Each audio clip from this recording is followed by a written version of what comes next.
Thank you very much for your time and join this Fireside chat. We are more than happy and welcome to have you in this session.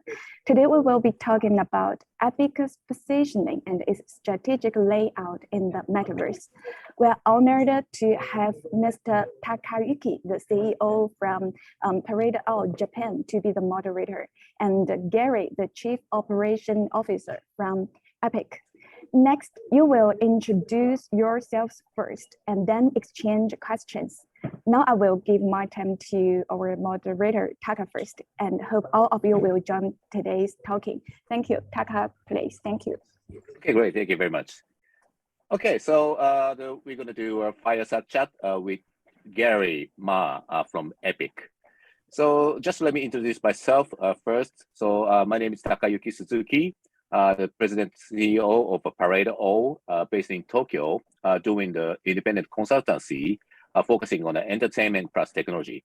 So now also I'm into the Metaverse project called Meta Tokyo. So we both land in the Decentraland and also the developing the area.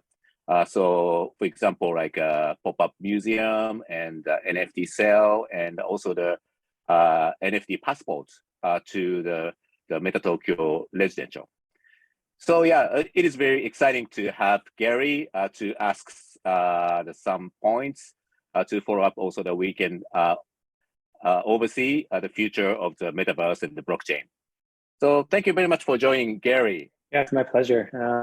Great having this discussion with you, Taka. I'm pretty excited. I think it's going to be a general and informative conversation. We can share some insights from the different regions that we operate in and some of the things we're anticipating for 2022 and beyond in the space. So yeah, for the audience, we hope you enjoy this little bit of a conversation we're going to have today.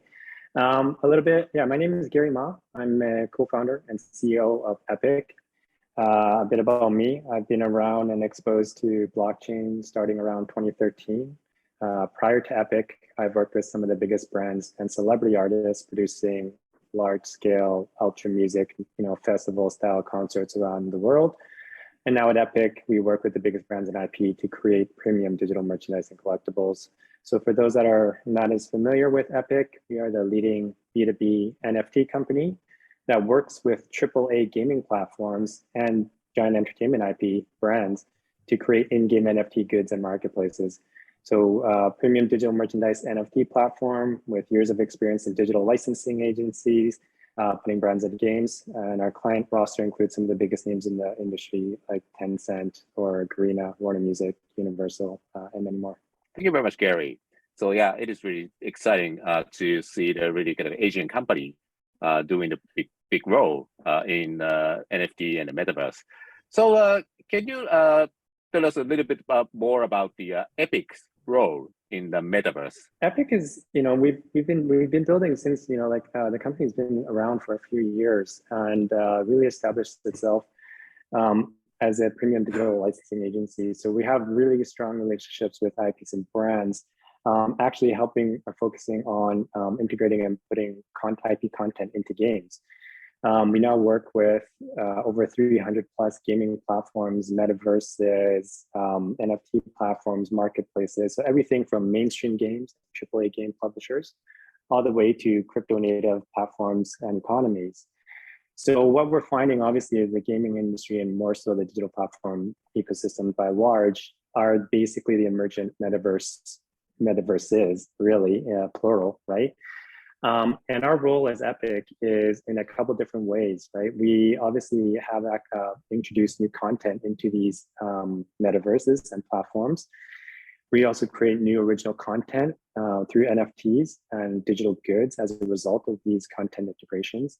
And then behind it all, as a technology company, we create connectivity and interconnectivity between all of these independent worlds and metaverses. So what the result of that that we're going to see unfold is essentially the entire network of metaverses that are going to have consistent experiences and features and benefits that Epik provides. So in essence, its own metaverse of metaverses. I know it sounds kind of, a cliche to say the metaverse type of idea, but that's essentially kind of give people an understanding. It's a fabric in between all these different platforms. Right. So yeah, so when you say experience, so what type of experience you provide to the metaverse is really kind of essential and really embraced by the users and the IP holder. Like I said, we have a huge network of clients, right? And everyone is kind of on a different spectrum. We work with very like crypto native blockchain games, that type of end of the spectrum, all the way to mainstream games, right? And they're all at different phases of bringing and incorporating this new NFT type of digital good into these economies. But what we're going to see emerge more and more, as you're seeing, is it's all going to be one spectrum, right? Mainstream games are all going to have some form of blockchain and NFTs into their games in the coming years, very, very quickly, 22 and beyond. You'll see very few games that are not going to have NFTs and blockchain. And the reason for that is quite simple. The incentive structure and the incentive mechanics are too strong when you have economies that are available through the ownership of actual like digital merchandising goods by NFTs. Before we used to have gamification to drive user behavior and mechanics inside these games, but now we have real world economics to help drive these incentives. So we're going to see all these platforms from the mainstream all get closer and incorporate more blockchain technologies.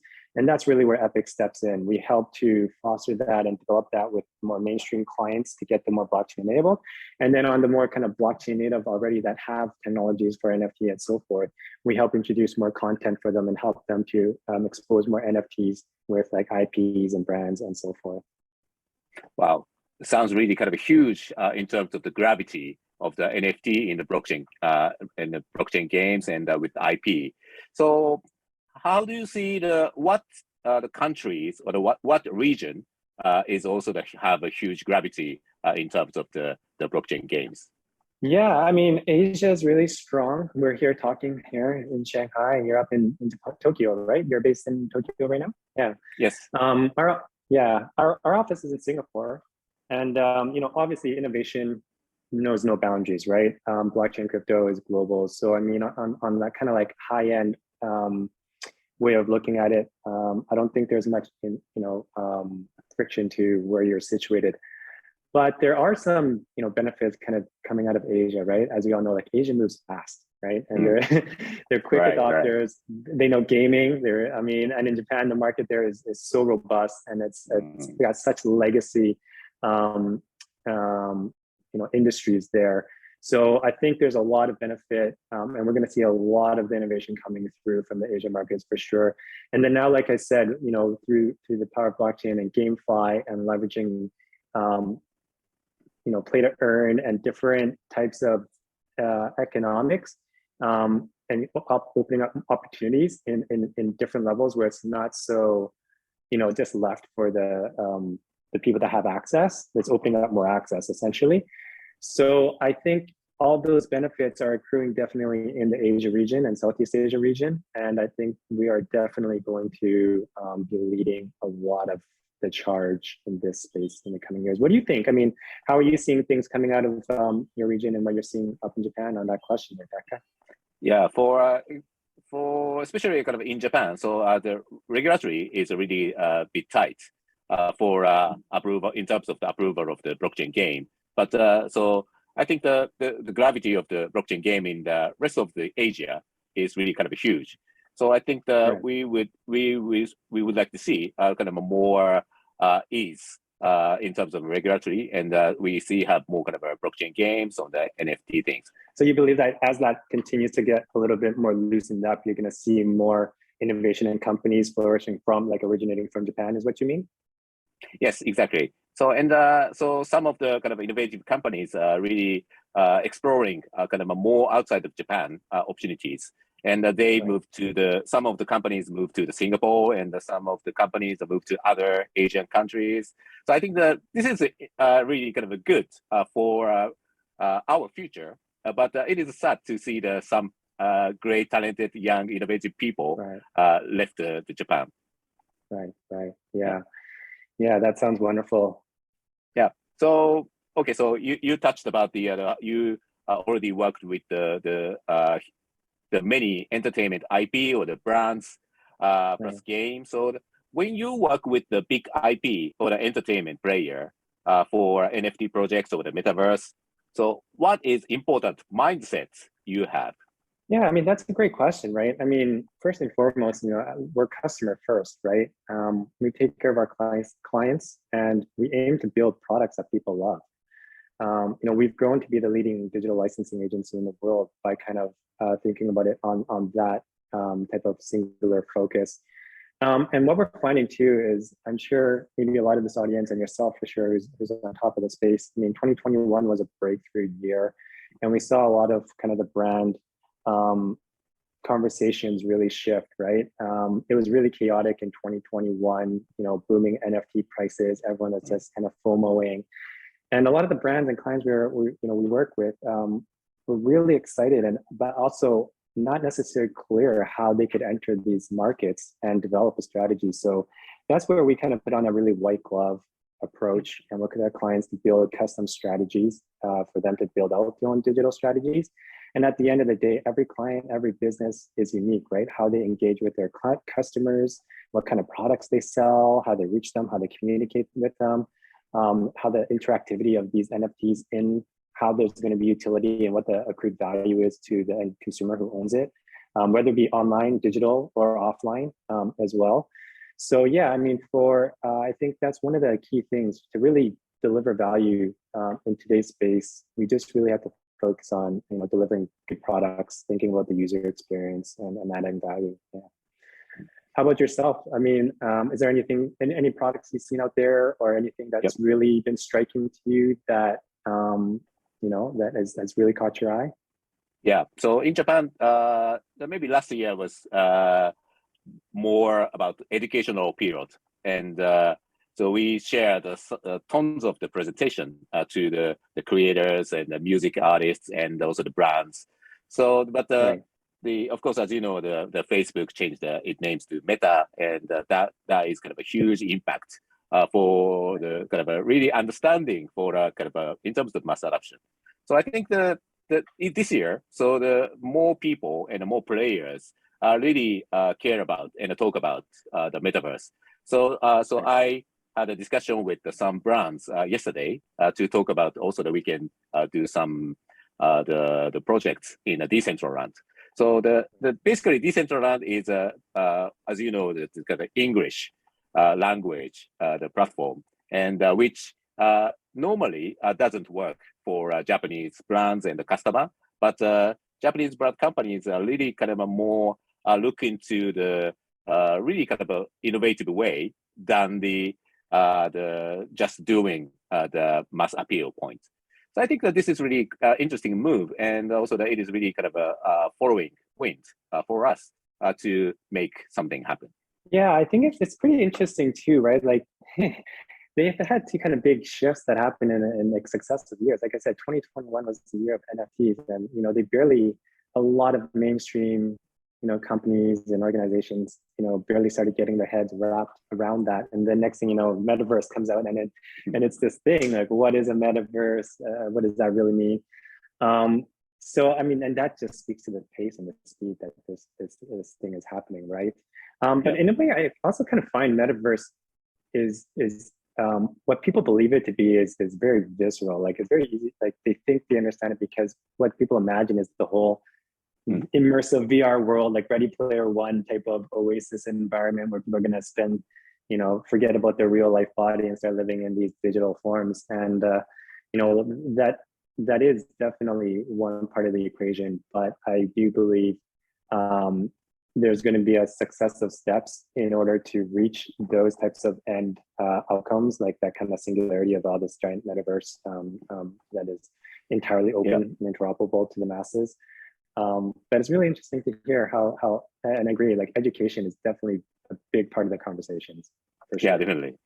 Yeah, and also it is interesting that the metaverse shares some kind of more clear context to the IP and also creators. So how NFT play a role in the project, because so when we talk about the NFT with those people, so the people talking about the crazy price and scary technology or something like that, but now we are doing the kind of a pop-up exhibition in the Decentraland of the NFT photography by the Japanese legendary the fashion magazine.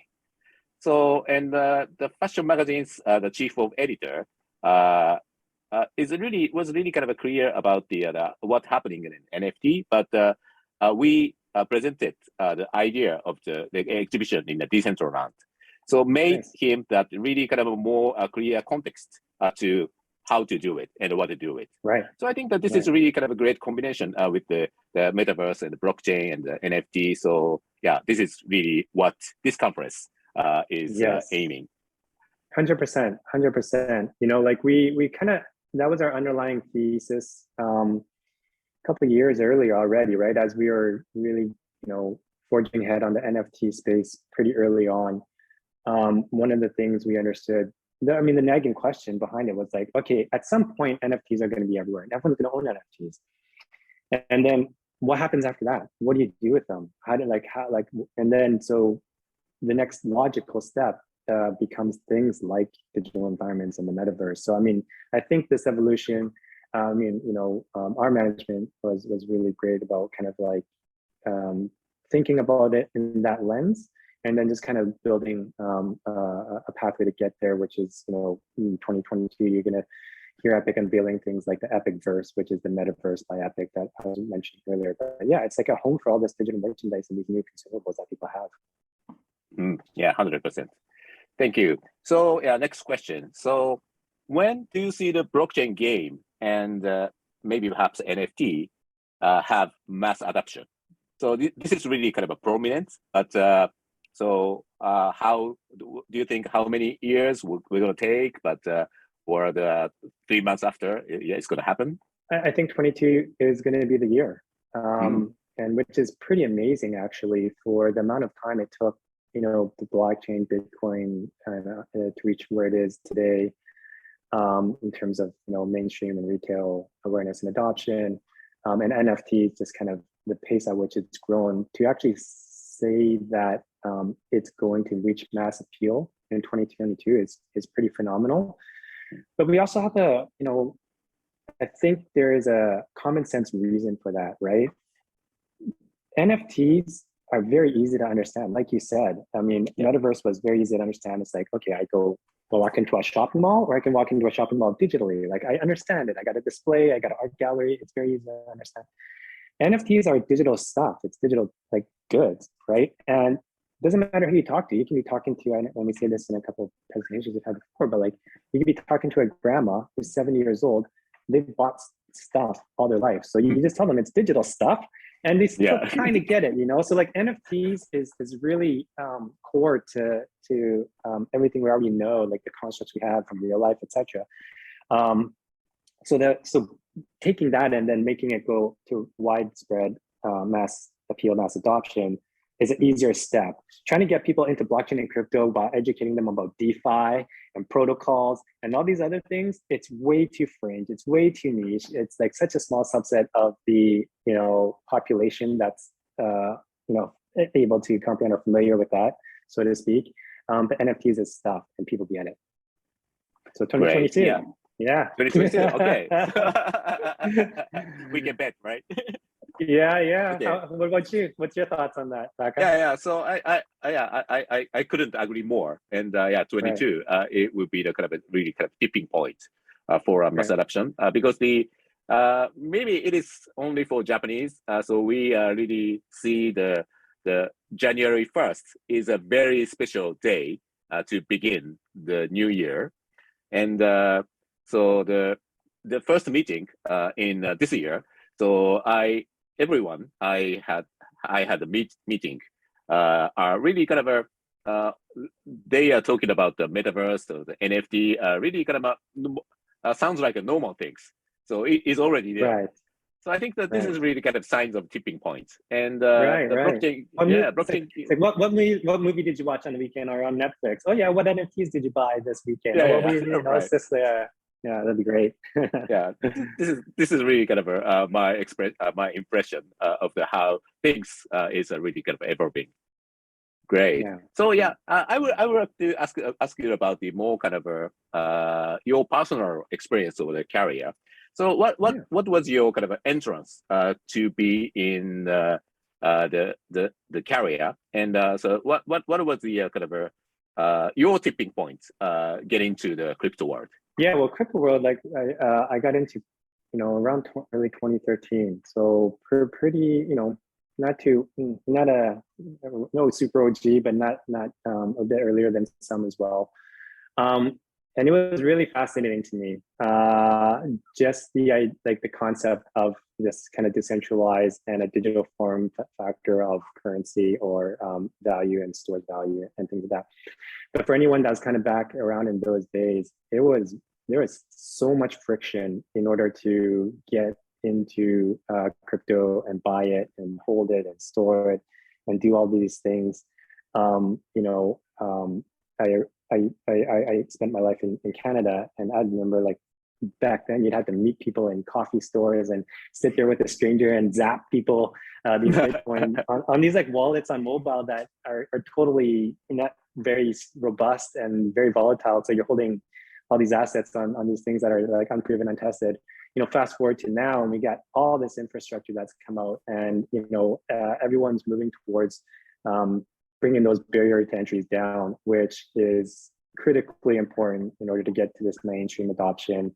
Our thesis was to integrate it with game environments where it's seamless experience within those already environments, which already removes a lot of those barriers, and then open up payment channels so you can pay with more than just crypto and use regular payment and crypto credit cards and things like that. But yeah, so I mean, I started decently early, and yeah, so I've seen it go through its ups and downs, and that's why when I say 22 and reaching a tipping point and getting to this kind of mass adoption level, I truly believe it's reaching that level after all the ups and downs it took to get here, for sure. How about Great. you? What's your origin story? Yeah, yes.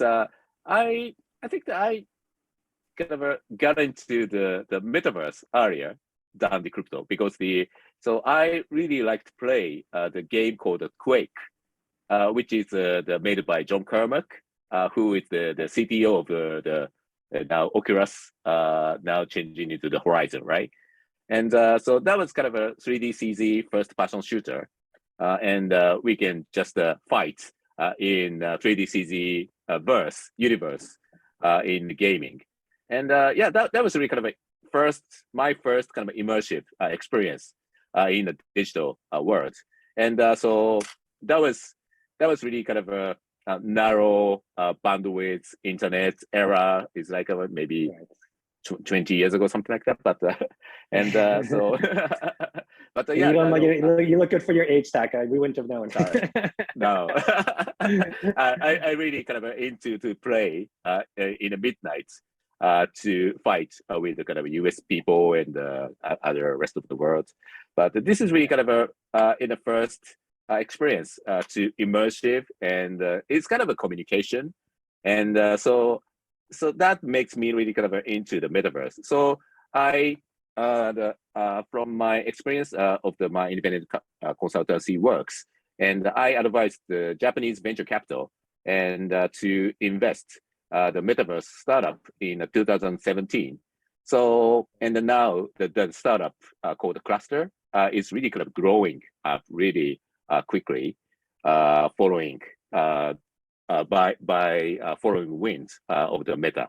So I think this is really kind of a good kind of instinctive prediction, and I really proud of myself to get into the metaverse. But also I really like your story because the blockchain is also the made kind of communication in person, and then now everything's moved into the metaverse. So metaverse with blockchain makes communication and economics with the digital native way. So I think that is really kind of a huge part. We are really being attractive, and so we see the really great opportunity. Yeah, I mean, that's great foresight from you, right? To kind of dive so heavily into that. And that's been must have been not easy. You know, in 2017, those conversations is still relatively early, and then you know the winter of 2018 and beyond. So it's I can imagine. So good for you. That's, you know, it's quite some foresight relatively early on, and now, you know, it seems like we're reaping the benefits from it. And I think that we're just scratching the surface, like you're saying. You know, we're hearing some crazy forecasts of what the metaverse could actually equate to, trillions of dollars of economy, or, you know, like, and in some sense it could be true, right? It's opening up a whole new a world of economy there. So it'll be really interesting to see exactly kind of where it heads towards. Great. So next question. So how Asian companies like Epik can play big role in NFT and the metaverse world? So yeah, I really see the Epik is already play a big role, but if you have any advice on the other kind of Asian companies who would like to be on that part? We're fortunate because, like I said, our business structure is really B2B, right? So, you know, we work and so we work with people all over the world, actually. And I think we're like the pretty much the only B2B NFT company really out there doing what we're doing. But yeah, I mean, the innovation is global, but for other Asian companies that are originating from this region, I just don't see there's much barriers, right? I think there's just all the resources that you actually could need are here. We're also seeing where, you know, this access to internet, which is like, as long as you have that, and we do, right? There's high-speed mobile everywhere as well. And we're also bringing down a lot of the application layer of technology is also coming down to that, you know, that accessible layer of technology. So I don't think there is any friction whatsoever. So you pair that with the opportunity, the fast pace, the quick, like the adoption scale over here. I think anybody that's operating from here is going to be in a good position. Okay, sounds like just do it, right? Just do it. Yeah, don't hesitate. There's no waiting. There's no hesitancy in the metaverse. You can just take that off of your yeah. So I feel really kind of energy from you, just via Zoom. But yeah, you have really huge energy for just do it. Just do it. Yeah. That'll be our closing response to the audience here, right? Yeah, great. Okay, this is our last question. Sorry. Sure. Can you pick 3 words for your prediction of the 2022? 3 words. Well, I think we covered it, right? Mass market appeal, right? If we're gonna if we're both gonna put our bets on that, then let's keep those as a 3-word thing going in 22. And you know that means many different things, right? I mean, accessibility, of course, is the adoption of it is a second component of that, and that adoption is going to take fruition from many different aspects, right? Utility of these NFTs, the value that's inherent with these NFTs, and then obviously the reach and how people get exposed to them, and reducing those friction for people to get exposed to them, buy them, own them, possess them, trade them, do all the great things that we imagine in this open, interoperable NFT, you know, metaverse ecosystem that we all envision. So, yeah, a couple of pieces related to that, but I think that is my 3 words. Great, thank you very much. So what's your 3 words, Taka? Come on, you gotta share. What's your 3 words? Okay, three words. So everyone understands perfectly for I love it. metaverse and NFT. So as we amazing. as we talked, the last year was kind of an educational period, but now everyone understands perfectly. So and we can just we can say, okay, just do it, right? Yeah, I love it. Yeah, great. Thank you very much, Gary. So that was really wonderful conversation, and really I feel really the market and also the innovation will be promising. So thank you very much for again, Gary, and keep in touch. Thank you. It's been my pleasure. Thank you so much, Gary and Taka. Actually, I'm just reading recording for this video for you, but I really learned a lot from your conversation about the Metaverse story. I think our audience are do looking forward to watch this video on the next Wednesday, next Wednesday. And I will share your live stream link for this summit. And we are looking to have you here next time. Thank you so much and take care. Bye-bye. Thanks, Thank you very Julia. much. Take care, Taka. Thank you, Gary. Yeah. Bye. Bye. Bye. Bye.